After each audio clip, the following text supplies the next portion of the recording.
Ou o governo toma uma atitude, ou a gente vai encher essa esplanada dos ministérios de vaca de leite, vamos descarregar caminhão de leite na frente do Palácio do Planalto, porque a imprensa, o mundo, tem que mostrar aos quatro ventos como é que o produtor de leite é tratado aqui no Brasil. Esse governo, além de má intenção, além de má vontade, ele ainda tem muita sorte.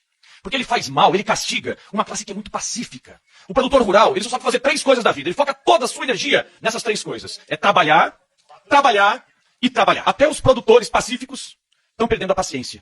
Porque está faltando dinheirinho para comprar comida, para comprar roupa para as crianças, para abastecer o seu carro, o seu trator.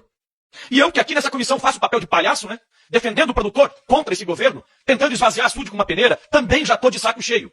E estou aqui para avisar, para que não venham depois com carinha de surpresa, que daqui a pouco eu serei o cara que vai estar puxando a corda da primeira vaca que nós vamos soltar na esplanada dos ministérios.